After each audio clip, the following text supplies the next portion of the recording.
In a way, this should have been our starting point. If Shakespeare were to have completed a passport application, I have no doubt that the occupation bit would have been filled with poet. Not writer, or playwright, or author, or actor, although he was all those things and more, but poet. You see, the term covers a multitude of sins. As the ancient Greek verb poiein suggests, poetry is about making things happen. The young Will proved himself, creating 154 sonnets and some longer lyrics. In this stage of our journey, I want to share with you some more of his stories. Now, throughout the canon, Shakespeare writes a series of poems, but he does so already as a man of the theatre. And the poems are wonderful. They're full of voices, at times loud and clear, and in other cases pretty elusive and difficult to pin down. Now, whose voices are they? Well, they are the voices of men and women in love, in mourning, afraid, jocular, seductive, amusing, and engaged with the theatre of human existence. They're a pretty nameless crowd, an improbable cast of people all clamouring to tell us their stories, all in the space of 14 lines. But why does Shakespeare choose this poetical form? How do the sonnets fit in his life? And finally, can we use them to read the plays, and vice versa? Well, I think so, yes. And as ever, the connections we can make are exciting and surprising, helping us reconsider certain myths and possibly creating new ones too. So, let's start from the basics. The Italian word sonetto, or little song, indicates a poetical form which was very well established on the continent by the time Shakespeare tried his hand at it. The poetic form originates in the Italian poetry composed at the court of the Holy Roman Emperor Frederick II in Palermo, Sicily, in the 13th century. Giacomo da Lentini, a notary and poet, is credited with its invention. The Sicilian school of poets who surrounded him at the emperor's court are credited with its spread. But it was Dante Alighieri, the author of the Divina Commedia, and Francesco Petrarca, who in the 14th century established its preeminence.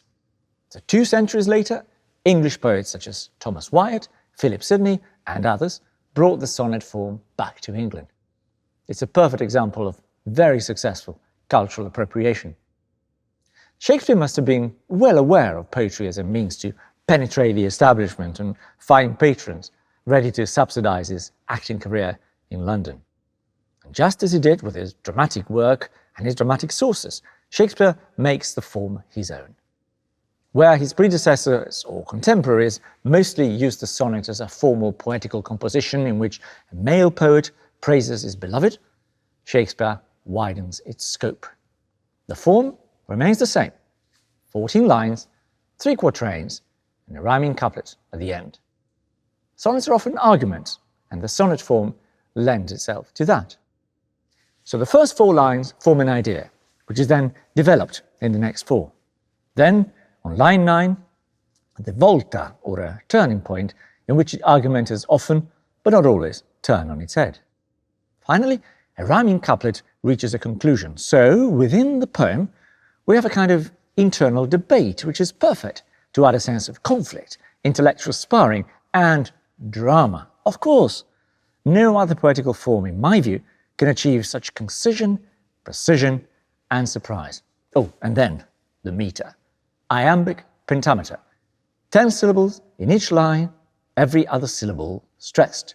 Tutum, tutum, tutum, tutum, tutum. A rhythm which seems to fit English and Italian very well. You know, it is the first rhythm any human being hears before they're even born. It is, of course, the rhythm of a beating human heart. Quite a few of the sonnets are written to a woman who is never named, but there is much, much more. Some focus on the ravages of time.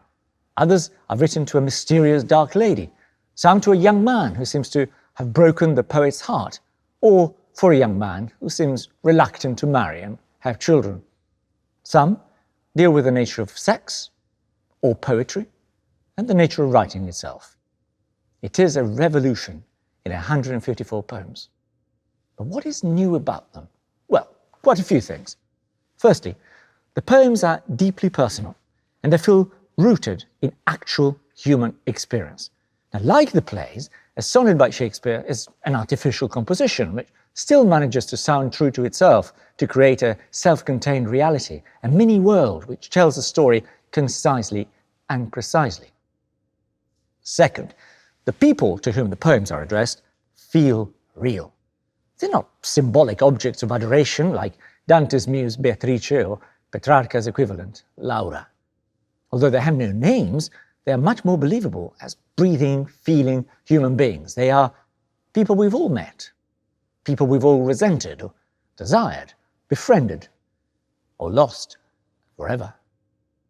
Thirdly, despite the formality of the genre, quite a few sonnets make us laugh too, and nothing is off limits. Some are genuinely rude, engaging graphically with sexual desire, pushing the boundaries of the form in that direction. Others deal with very ordinary situations, so that the poetry moves away from its traditional role of elevating the readers from their reality. Instead, we find ourselves immersed in it. And when there are arguments, those arguments are internalized and fierce, showing an extraordinary degree of intellectual acrobatics and energy. So taken as a whole, they're often contradicting each other too. And so the sonnets are as dramatic as they are poetical. They are made to be heard as much as read. In these respects, and others, they are unique.